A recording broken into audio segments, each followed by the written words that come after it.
क्षेत्र है और काशी मंथन की बात हो रही थी, काशी से ही वो मंथन निकलता था जिसने मनुष्य जाति के ज्ञात इतिहास का सर्वश्रेष्ठ ज्ञान पूरी दुनिया को दिया, जिसके लिए आर्थर शोपेनहावर जो जर्मन फिलोसोफर था उसने लिखा कि मनुष्य का सबसे विकसित मस्तिष्क अगर आपको देखना है, मानव के ज्ञान की पराकाष्ठा देखनी है, तो भारत के आकाश के नीचे आपको आना पड़ेगा।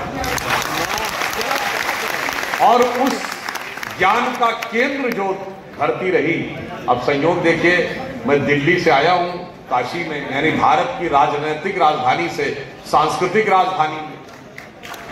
दूसरा संयोग यह है कि मैं रहने वाला लखनऊ का हूं, यानी अटल जी की कर्म भूमि से मोदी जी की कर्म भूमि में आने का अवसर। अब उससे भी और बड़े दिव्य संयोग ये हैं कि महाकुंभ अभी अभी समाप्त हुआ है और कल ही हमने महाशिवरात्रि का पर्व देखा है। जितने लोगों ने, अभी मयंक जी बता रहे थे कि 97 करोड़ वोटर थे, जितने लोगों ने मतदान किया था उससे अधिक लोगों ने कुंभ में स्नान करके दिखाया।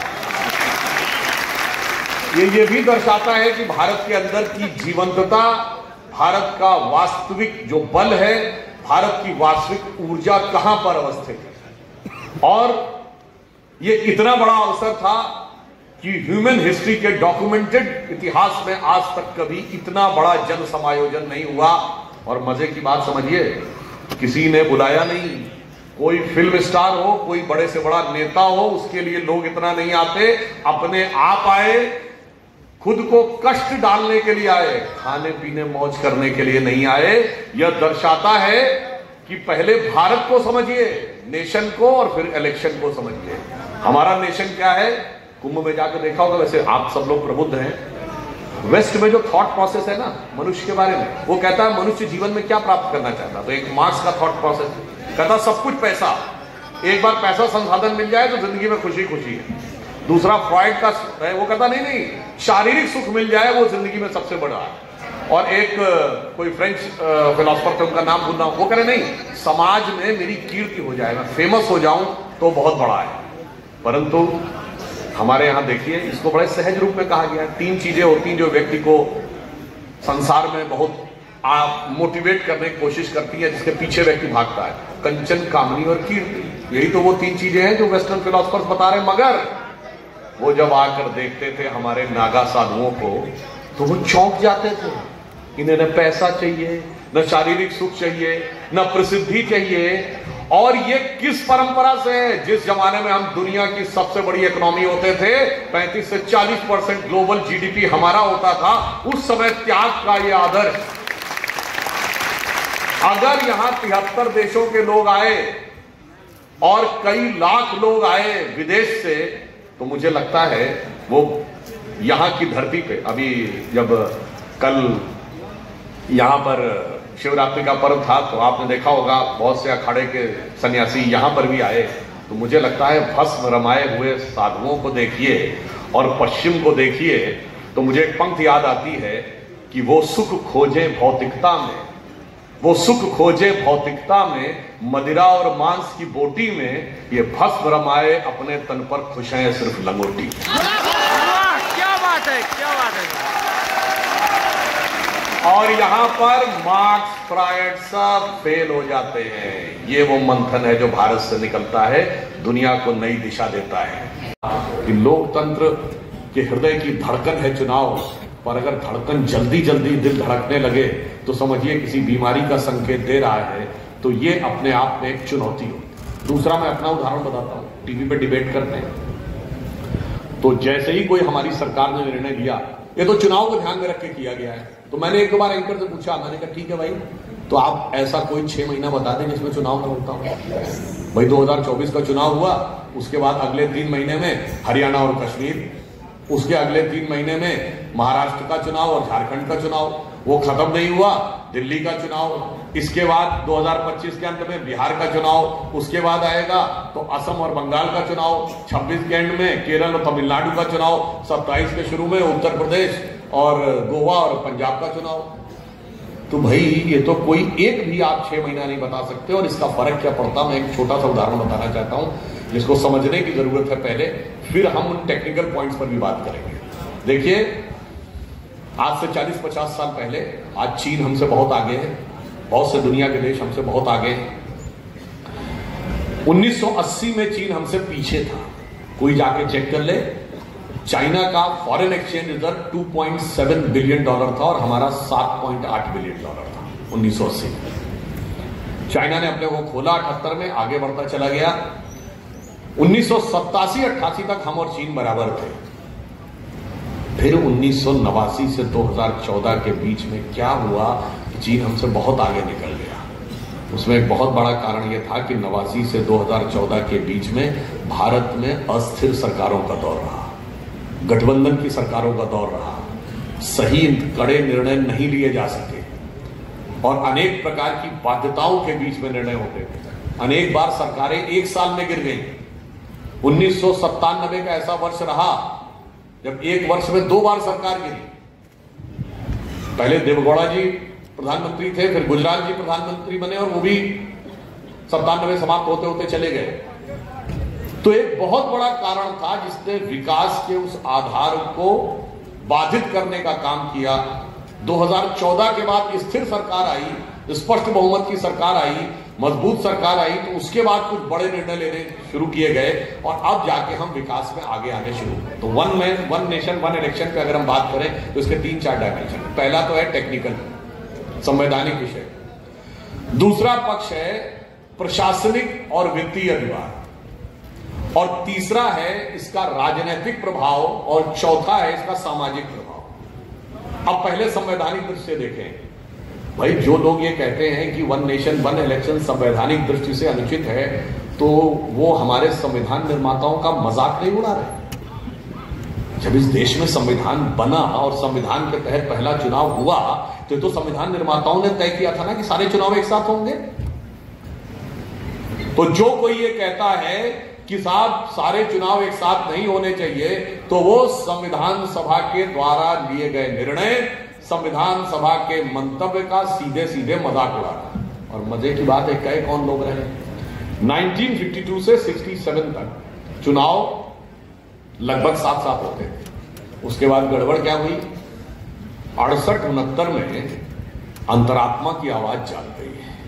आप सबको याद हो, भारत के इतिहास का इकलौता उदाहरण है, आरोप लगाते हैं लोग कि दूसरे दलों की सरकारें गिरा दी गई, अपनी पार्टी के ऑफिशियल कैंडिडेट को हरवाने का काम यदि किसी पार्टी में हुआ तो 1968-67 की बात, 69 की शायद बात है, जब नीलम संजीव रेड्डी जी कांग्रेस के ऑफिशियल राष्ट्रपति पद के उम्मीदवार थे। श्रीमती इंदिरा गांधी जी प्रधानमंत्री थी और उन्होंने अपनी पार्टी के राष्ट्रपति के आधिकारिक उम्मीदवार के खिलाफ अपनी पार्टी के सांसदों से कहा कि अंतरात्मा की आवाज पर वोट दो और अपने कैंडिडेट को हरवा दिया। उसके बाद अनेक राज्य सरकारें गिर गई। फिर अंतरात्मा की आवाज ऐसी जगनी शुरू हुई कि धड़ाधड़ सरकारें गिरती नहीं। फिर कोई इधर पार्टी से छोड़ के दूसरे में जाता था, दूसरे से छोड़ के तीसरे में चला जाता था और सरकारें अस्थिर होने का दौर शुरू हो गया, जिसको आप आया राम गया राम को कहते थे, वो विषय शुरू हो गया। आखिर में स्थिति आई कि 80 के दशक में दल बदल विरोधी विधेयक लाना पड़ा, जिसमें 1/3 का प्रावधान था। उसके बाद भी चीजें रुकी नहीं, तो फिर ये स्थिति आई कि अटल जी की सरकार में और कड़ा दल बदल विरोधी विधेयक आया। और फिर सिर्फ इतना ही नहीं था। आपको यदि सब लोगों को अगर ध्यान हो, धारा 356 का उपयोग कितनी बार हुआ है, बड़ी बात नहीं है। धारा 356 के थ्रू अपनी पार्टी की सरकार बर्खास्त करने का उदाहरण सबसे पहले नेहरू जी के जमाने में पंजाब की कांग्रेस सरकार, नेहरू जी की सरकार ने बर्खास्त की। अब उसके बाद जब राज्य विधानसभाएं भंग होनी शुरू होंगी, सोचिए संविधान के ऊपर प्रश्न करने वाले लोगों का स्वयं का आचरण देखिए। ये तो आप कहेंगे चलो बहुत पुरानी बात हो गई 52 की, अब लेटेस्ट बताता हूं आपको। 2019 का लोकसभा चुनाव हुआ था, पिछले से पिछले वाला, जिसमें कांग्रेस पार्टी ने अपने मैनिफेस्टो में कहा था कि वो सेडेशन का लॉ यानी देशद्रोह के कानून को समाप्त कर देगी। मगर 2019 के बाद यदि पहली सरकार कोई किसी राज्य की थी जिसने देशद्रोह के कानून को यूज किया, तो जानते कौन सरकार थी? राजस्थान की कांग्रेस की सरकार। पर वो देशद्रोह का कानून किसके खिलाफ लगाया गया? किसी अपराधी आतंकवादी के विरुद्ध नहीं, वो जोधपुर में सरपंच से जुदा हुआ वाले के लिए नहीं, विधायकों के विरुद्ध। किन विधायकों के विरुद्ध? विपक्षी दल के विधायकों के विरुद्ध नहीं, अपनी पार्टी के जो दूसरे गुट के विधायक थे उनके खिलाफ हुआ। ये उन्होंने कानून का प्रयोग किया। ये दर्शाता है कि लोकतंत्र के प्रति कहते क्या हैं और अंदर से क्या रहते हैं, यह बात साफ दिखाई पड़ती है। अब आप आइए और भी जो टेक्निकल पॉइंट पे कोई कहे साहब ऐसे कैसे हो जाएगा, बीच में अगर सरकार भंग हो जाएगी तो क्या होगा, तो मैं आज बताना चाहता हूं, आज भी ये व्यवस्था है। एमएलए एमपी जो बनता है, यदि किसी कारणवश वह सीट रिक्त हो जाए, कोई एमएलए एमपी इस्तीफा दे दे या उसकी मृत्यु हो जाए, तो जो एमएलए एमपी सेलेक्ट होता है वो शेष कार्यकाल के लिए होता है। ऐसा तो नहीं कहता भैया मेरा 5 साल अब शुरू हो गया, अब तो मैं 5 साल रहूंगा, ऐसा नहीं होता। आप उस बचे हुए कार्यकाल के लिए रहेंगे। मैं स्वयं बताता हूं, मुझे जो पहली बार मेरा 2019 में राज्यसभा हुआ तो श्री अरुण जेटली जी के स्वर्गीय होने के बाद वो सीट रिक्त थी, तो बचे 4 साल थे, मुझे 4 ही साल मिले। तो ऐसा नहीं कि ये व्यवस्था संवैधानिक दृष्टि से देश में है, नहीं, व्यवस्था भी है संवैधानिक दृष्टि से, उसके उदाहरण भी हैं। परंतु अब मैं आपको बताना चाहता हूं कि जो लोग इसके ऊपर प्रश्न उठा रहे हैं उनकी खुद संविधान के प्रति और देश के प्रति क्या आस्था है। अगर बिल्कुल आप टेक्निकल पॉइंट के ऊपर जाएं तो जब कोई नई विधानसभा गठित हुई, अब इसके बारे में कमेटीज में बाकायदा निर्णय हुआ है कि अब वो एक विचार करके आएगा, यदि कोई पहले समाप्त हो जाएगा तो शेष कार्यकाल के लिए वो विधानसभा या वो लोक संसद चुन के आएगी, तो कम से कम एक स्थिरता रहेगी कि आने वाले टाइम में, जैसे उदाहरण के लिए अमेरिका में राष्ट्रपति का भी चुनाव हुआ, वहां एकदम फिक्स्ड है कि हर 4 साल के बाद नवंबर के महीने का शायद दूसरा मंगलवार होता है जिसमें कि उनका चुनाव होगा, और उसके बाद वो जनवरी में एक पर्टिकुलर डेट है उसमें वो कार्यभार ग्रहण करेंगे। तो हर चीज व्यवस्थित ढंग से चलती चली जाती है, तो संवैधानिक उपकरणों को भी काम करने का पूरा अवसर मिलता है, और इसका एक व्यवहारिक पक्ष भी है। अगर आप देखें जो बताया गया कि अभी उन्होंने बताया कि इलेक्शन में 1,35,000 करोड़ रुपया खर्च हुआ, इसके साथ साथ एक और चुनौती आती है, हम पैरामिलिट्री फोर्सेस को अपॉइंट करते हैं। पैरामिलिट्री फोर्सेस का मुख्य काम है आतंकवाद और देश की सुरक्षा और सीमा पर होने वाली गतिविधियों पर नियंत्रण रखना, यह उनका सेकेंडरी काम है, चुनाव कराना। अब हर 2-4 महीने के बाद यदि पैरामिलिट्री फोर्सेस का डिप्लॉयमेंट, जो हमारे सरकारी कर्मचारी हैं जिनकी चुनाव में ड्यूटी लगती है, उनके ऊपर जब तक यह दबाव बना रहेगा कि अब होगा 1 साल बाद यहां होगा, फिर किसी दूसरे राज्य में होगा, तो केंद्रीय कर्मचारियों को वहां भी जाना पड़ेगा, उस चीज से भी मुक्ति मिलेगी। तीसरा, वोटर टर्नआउट इसलिए बढ़ता है कि यदि आपको यह पता हो कि एक बार जाने पे आप 2 वोट डाल पाएंगे, तो जो लोग उस शहर में नहीं रहते जहां उनका वोट है, तो एक बार यह व्यवस्था की जा सकती है कि उन सारे लोगों को 2 दिन की 3 दिन की छुट्टी मिल सके, या वो ये भी सोच सकते हैं कि मेरी उपयोगिता है, मैं जाकर दोनों वोट डाल के चला। अब जहां पर ऐसा नहीं होता है तो कई बार आपने देखा, और जहां साइमल्टेनियस इलेक्शन हुए वहां के ऊपर यह उदाहरण देखने को मिला है कि वोटर टर्नआउट बढ़ा। अब आता है अगला प्रश्न कि साहब इससे इलेक्शन में प्रभाव पड़ जाएगा, लोकसभा के चुनाव का प्रभाव विधानसभा पे आ जाएगा, परंतु देश की जनता बहुत समझदार है। मैं आपको अभी लेटेस्ट उदाहरण देता हूं, 2019 का लोकसभा, इस बार तो हमारी सरकार आ गई, सेम डे वोटिंग हुई जिन राज्यों में साइमल्टेनियस इलेक्शन हुआ। उस राज्यों में क्या थे, उड़ीसा भी था, आंध्र भी था और तेलंगाना था। तीनों जगह विपक्ष की सरकारें बनी और केंद्र में मोदी जी को 303 मिले। मैं एक और आपको उदाहरण देना चाहता हूं, 1999 का महाराष्ट्र विधानसभा चुनाव, एक ही दिन वोटिंग थी, यानी एक बटन दबाना था केंद्र के लिए और एक बटन दबाना था प्रदेश के लिए। जो हमें केंद्र में वोट मिले लोकसभा में, विधानसभा में उससे 10% कम वोट मिले। तो आप सोचिए, इसका मतलब 10% वोटर ऐसा था जिसने एक ही समय में 2 बटन दबाने थे, पर उसने विचार करके बटन दबाया कि भले हमारे पक्ष में गया, अगेंस्ट में गया, वो एक अलग बात है। अभी मैं आपको उदाहरण देता हूं, 2024 का लोकसभा, हमारा घर जो पड़ता है वो लखनऊ पूर्व सीट पे पड़ता है, वहां बाई इलेक्शन भी हो रहा था क्योंकि गोपाल टंडन जी की मृत्यु हो गई थी। अब राजनाथ सिंह जी लोकसभा से भी लड़ रहे थे।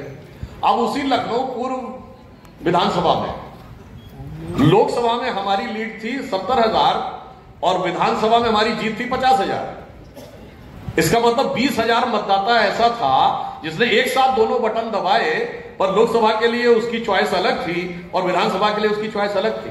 तो मुझे लगता है जो लोग ये कहने का प्रयास करते हैं तो वो भारतीय मतदाता की बुद्धि और विवेक को हल्के में ले रहे हैं। भारतीय मतदाता बहुत प्रबुद्ध है कि उसे कहां किसको कब वोट देना है और कहां किसको कब झटका देना है।